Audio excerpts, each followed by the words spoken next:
నమస్కారం అమరావతి న్యూస్ కి స్వాగతం. ఈనాటి వార్తా విశేషాలు. సింహాచలం ఘటనపై ఉండవల్లిలోని నివాసంలో సీఎం చంద్రబాబు సమీక్ష నిర్వహించారు. ఈ సమావేశానికి డీజీపీ ఉన్నతాధికారులు హాజరయ్యారు. ఘటన జరిగిన తీరు, బాధితులకు అందుతున్న సాయంపై అధికారులు సీఎంకు వివరించారు. దీనిపై విచారణకు 3 ఉన్నతాధికారులతో కమిటీని ఏర్పాటు చేశారు. ఈ కమిటీలో పురపాలక శాఖ ముఖ్య కార్యదర్శి Suresh Kumar, eagle chief Ake Ravikrishna, irrigation శాఖ ఇంజనీరింగ్ ఇన్ చీఫ్ వెంకటేశ్వరరావును సభ్యులుగా చేర్చారు. 72 గంటల్లో ప్రాథమిక నివేదిక అందజేయాలని కమిటీని సీఎం చంద్రబాబు ఆదేశించారు.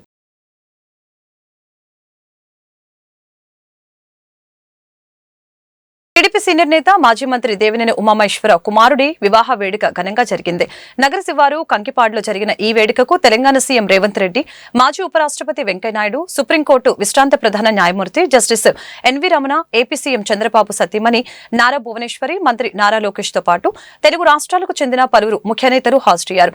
నూతన వధువరులు నిహార్, సాయి నర్మదల్ని వారు ఆశీర్వదించారు.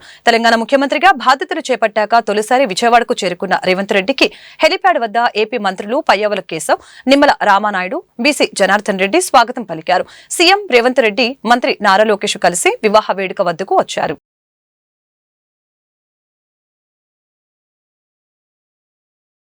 సింహాచలంలో గోడ కూలిన ఘటనలో 7 భక్తులు మృతి చెందినట్లు తెలిసి తీవ్ర దిగ్భ్రాంతికి గురయ్యానని AP deputy CM Pawan Kalyan తెలిపారు.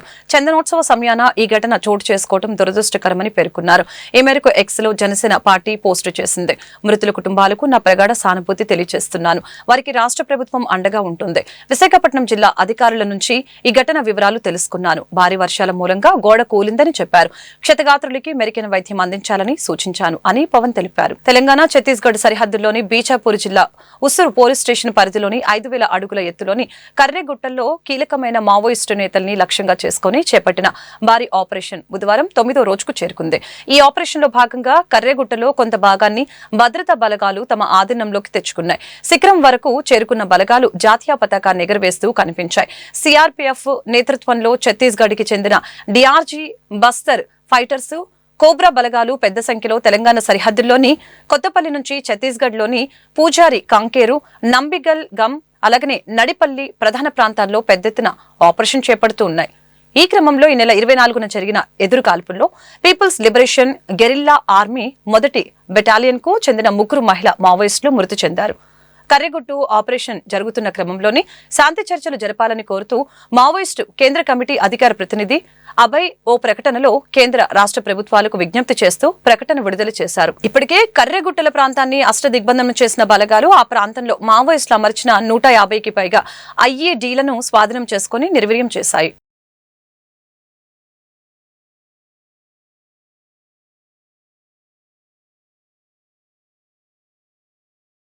హైదరాబాద్ నగర శివార్లో హైదరాబాద్ విజయవాడ హైవేపై ట్రాఫిక్ జామ్ ఏర్పడింది. పెద్ద అంబర్పేట ఓఆర్ఆర్ సమీపంలో సంపూర్ణ హోటల్ ముందు రోడ్డు ప్రమాదం జరగడంతో ట్రాఫిక్ కి అంతరాయం కలిగింది. ఓఆర్ఆర్ సమీపం నుంచి కొత్తగూడెం వరకు వాహనాలు బారులు తీరాయి. ట్రాఫిక్ పోలీసుల రాకపోకలు క్రమబద్దీకరణకి చర్యలు చేపట్టారు.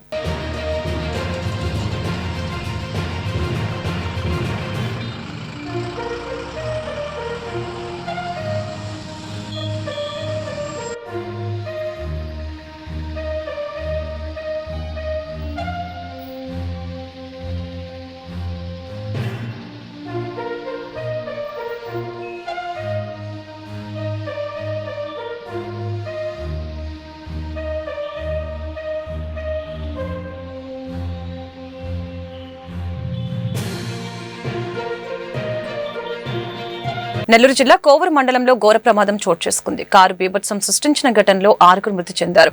పోతిరెడ్డిపాలెం వద్ద ఓ ఇంట్లోకి కారు దూసుకుని వెళ్లడంతో ఈ విషాదం చోటు చేసుకుంది. ముంబై జాతీయ రహదారిపై ఉన్న పెట్రోల్ బంక్ వద్దకు రాగానే అదుపు తప్పిన కారు ఓ ఇంట్లోకి దూసుకుని వెళ్లింది. ఈ ఘటనలో ఆ ఇంట్లో నివసిస్తున్న వెంకటరమణయ్య అక్కడికక్కడే ప్రాణాలు కోల్పోయారు. కారులో ప్రయాణిస్తున్న 6 వైద్య విద్యార్థులు తీవ్రంగా గాయపడ్డారు. బుచ్చిరెడ్డిపాలెంలో స్నేహితుడి అక్క నిశ్చితార్థానికి వెళ్లి తిరిగి వస్తూ ఉండగా ఈ దుర్ఘటన జరిగింది. దీంతో స్థానికులు పోలీసులు 108 వాహనానికి ఫోన్ చేసి సమాచారం ఇచ్చారు. ఘటనా స్థలానికి చేరుకుని పోలీసులు క్షతగాత్రుల్ని నెల్లూరులోని ప్రైవేట్ ఆసుపత్రికి తరలించారు. నెల్లూరులో చికిత్స పొందుతూ 5 వైద్య విద్యార్థులు సైతం ప్రాణాలు కోల్పోయారు. మృతుల్ని జీవన్, విఘ్నేష్, నరేష్, అభిసాయి, అభిషేక్ గా గుర్తించారు. మరొక విద్యార్థి మౌనిత్ రెడ్డి పరిస్థితి నిలకడగా ఉందని వైద్యులు తెలిపారు. వీరంతా నెల్లూరు నారాయణ మెడికల్ కళాశాలలో మెడిసిన్ సెకండ్ ఇయర్ చదువుతున్నట్లు సమాచారం. ది క్యాపిటల్ హోటల్ స్థాపించి 7 సంవత్సరాలు పూర్తయిన సందర్భంగా NTR memorial trust blood centre ఆధ్వర్యంలో blood donation camp the capital hotel ను నిర్వహించడం జరిగింది. Vijetha hospitality service private limited managing director Murukonda Jagan Mohan Rao blood donation క్యాంపుని ప్రారంభించారు. అనంతరం ఆయన మాట్లాడారు. గత 7 సంవత్సరాలుగా the capital hotel Vijetha super market వ్యాపార అభివృద్ధికి సహకరించిన ప్రతి ఒక్కరికి ధన్యవాదాలు తెలుపుతున్నట్లు తెలిపారు. నగర ప్రజలకు కావాల్సిన వస్తువులు, నిత్యావసర సరుకులు, రుచికరమైన ఫుడ్ అందించడమే లక్ష్యంగా పనిచేస్తున్నట్లు తెలియజేశారు. తలసేమియా వ్యాధితో బాధపడుతున్న వారికి బ్లడ్ ఎంతగానో ఉపయోగపడుతుందని అన్నారు. మా క్యాపిటల్ సూపర్ మార్కెట్ యొక్క 7వ వార్షికోత్సవం సందర్భంగా మేము కండక్ట్ చేయు బ్లడ్ క్యాంప్ తలసేమియా పేషెంట్స్కి బ్లడ్ క్యాంప్ కోసం ఇక్కడికి విచ్చేసిన మీడియా మిత్రులందరికీ, ప్రింట్ మీడియా, ఎలక్ట్రానిక్ మీడియా మిత్రులందరికీ మరియు సోషల్ మీడియా మిత్రులందరికీ కూడా నా హృదయపూర్వక నమస్కారాలు, ధన్యవాదాలు, శుభాకాంక్షలు. గత 7 సంవత్సరములుగా ది క్యాపిటల్ హోటల్ మన గుంటూరులో ఎలాంటి సర్వీసెస్ ఇస్తుంది మీ అందరికి కూడా తెలిసిన విషయమే. అంటే అసలు ఈ క్యాపిటల్ సూపర్ మార్కెట్కి క్యాపిటల్ హోటల్కి బ్యాక్ బోన్ విజేత సూపర్ మార్కెట్. విజేత సూపర్ మార్కెట్ను మేము 26 ఇయర్స్ బ్యాక్ మేము హైదరాబాద్లో ప్రారంభించడం జరిగింది. తర్వాత మా స్వగ్రామమైన మన మామూలుగా గుంటూరు మన హోమ్ టౌన్లో విజేత సూపర్ మార్కెట్ పెట్టాలనే ఉద్దేశంతో 8 సంవత్సరాల క్రితము విజేత సూపర్ మార్కెట్ను ఓపెన్ చేయడం జరిగింది. తర్వాత ఒక 1 ఇయర్ తర్వాత 7 సంవత్సరాల క్రితము క్యాపిటల్ హోటల్ ప్రారంభించడం జరిగింది. ఈ 7 సంవత్సరాల నుంచి మమ్మల్ని ఆదరిస్తున్న గుంటూరు పట్టణ ప్రముఖులందరికీ కూడా నా యొక్క హృదయపూర్వక ధన్యవాదాలు. అలానే మీడియా మిత్రులకు కూడా నా హృదయపూర్వక ధన్యవాదాలు.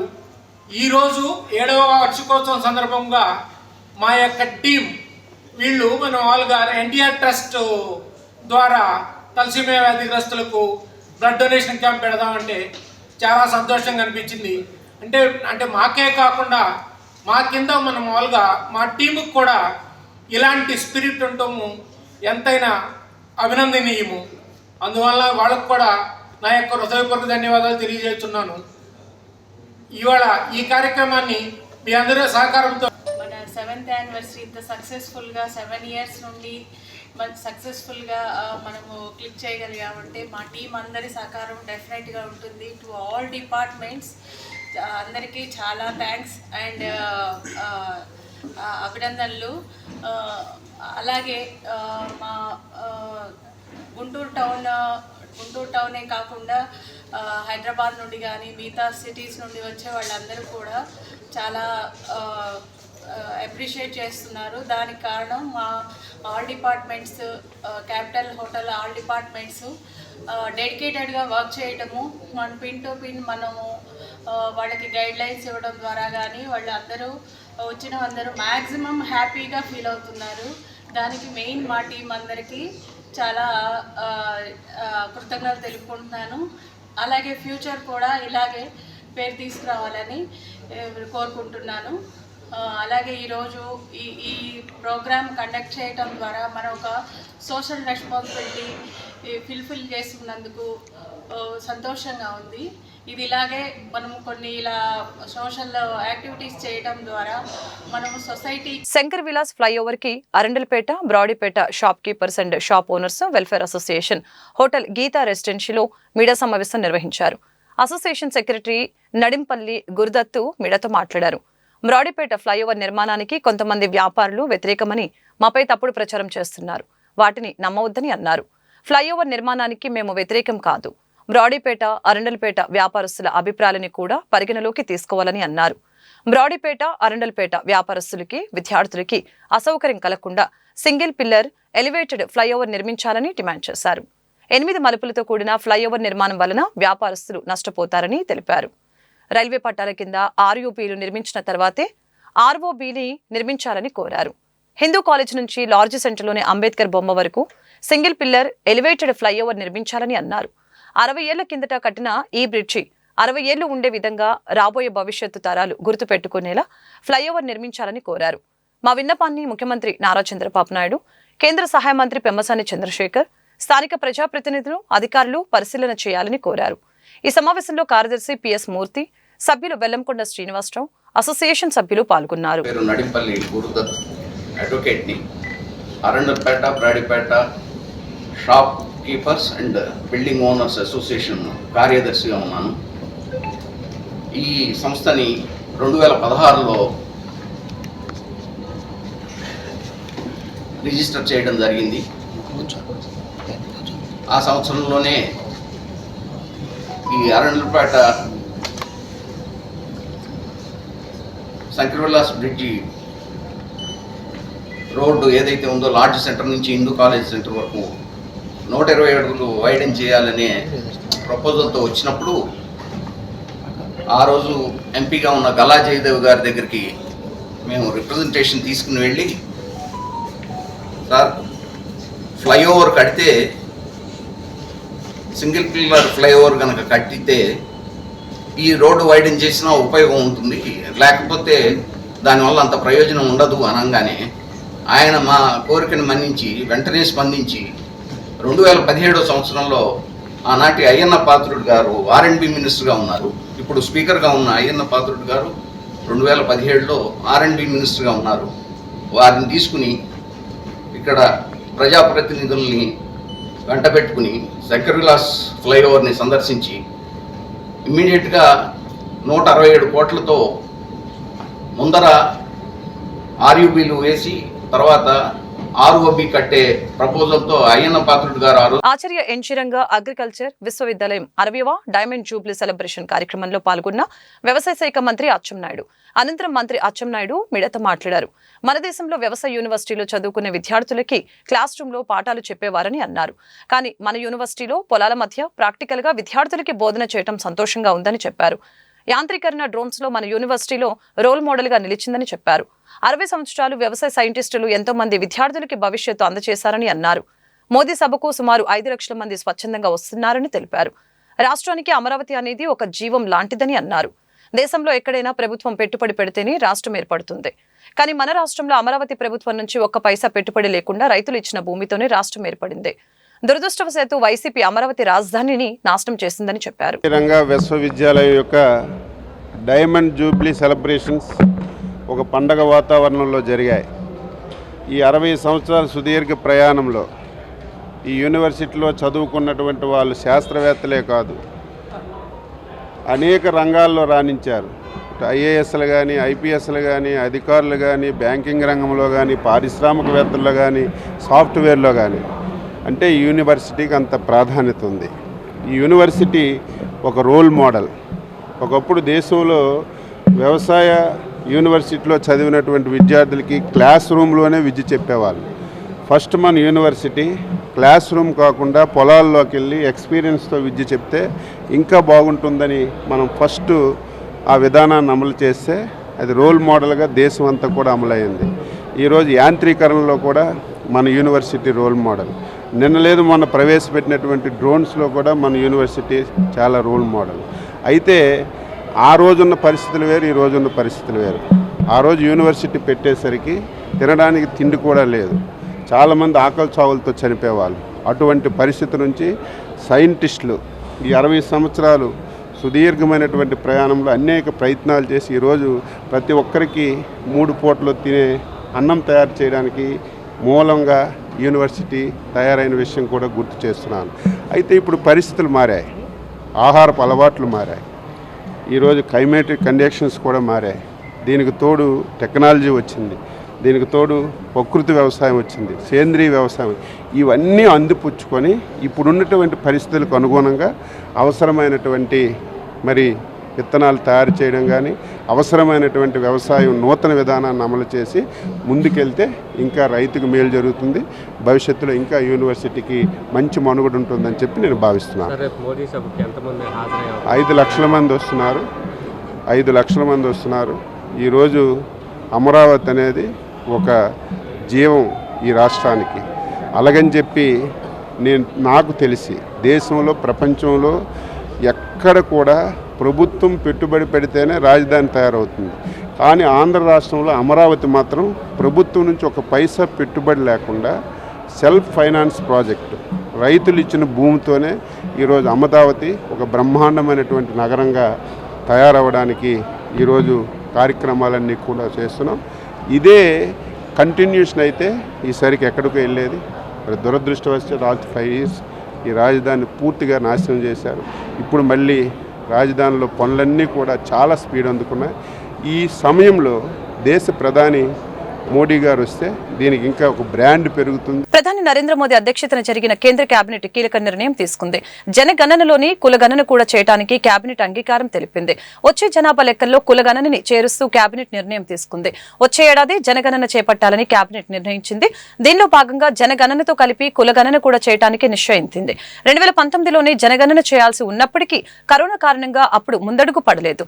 దాంతోపాటు షిలాంగ్ సిల్చార్ జాతీయ రహదారి నిర్మాణానికి కేబినెట్ ఆమోదం తెలిపింది. 22,864 కోట్ల రూపాయల ఖర్చుతో 166 కిలోమీటర్ల మేర గ్రీన్ ఫీల్డ్ నేషనల్ హైవే నిర్మాణానికి కేబినెట్ గ్రీన్ సిగ్నల్ ఇచ్చింది. ఫలితంగా త్రిపుర, మిజోరాం, మణిపూర్, అస్సాంలోని బరాక్ వ్యాలీకి కనెక్టివిటీ పెరగనుంది. అదే సమయంలో చెరకు మద్దతు ధర క్వింటా 350కి కేబినెట్ ఆమోదం తెలిపింది. కేబినెట్ భేటీ అనంతరం మంత్రి మండలి నిర్ణయాలను కేంద్ర మంత్రి అశ్విని వైష్ణవ్ వెల్లడించారు. నల్లబర్లి పొగాకు సాగు చేసిన రైతులతో చర్చించిన అంశాలను వెంటనే అమలు చేయాలని రైతు సంఘాల సమన్వయ కమిటీ సభ్యులు KVV Prasad, doctor Kolla Rajamohan, P Jamalaiah demand చేశారు. నల్లబర్లి పొగాకుకి గిట్టుబాటు ధర తగ్గకుండా కంపెనీలు కొనుగోలు ప్రారంభించాలని కోరారు. నల్లబర్లిని పొగాకు బోర్డు పరిధిలోకి తీసుకురావాలని, ఆ దిశగా రాష్ట్ర ప్రభుత్వం కేంద్రంతో చర్చించాలని సూచించారు. గుంటూరు బ్రాడీపేట సిపిఎం జిల్లా కార్యాలయంలో ఏర్పాటు చేసిన మీడియా సమావేశంలో వారు మాట్లాడారు. పొగాకు కొనుగోలుని రాష్ట్ర ప్రభుత్వం పొగాకు బోర్డు నిత్యం మానిటరింగ్ చేయాలని చెప్పారు. దీనిపై రైతులకి ప్రతిరోజు సమాచారం అందించాలని అన్నారు. ప్రసాద్, ప్రధాన కార్యదర్శి, ఆంధ్రప్రదేశ్ రైతు సంఘం. ఈరోజు రైతు సంఘాల సమన్వయ సమితి ఆధ్వర్యంలో నిన్న గుంటూరు లాంఫామ్లో వ్యవసాయ శాఖ మంత్రి అచ్చెన్నాయుడు గారి సమక్షంలో అధికారులు, పొగాకు కొనుగోలుదారులు, కంపెనీల యాజమాన్యాలు, అదేవిధంగా రైతులు, రైతు సంఘాల నాయకులతో, ప్రజాప్రతినిధులతో సమావేశం జరిగింది.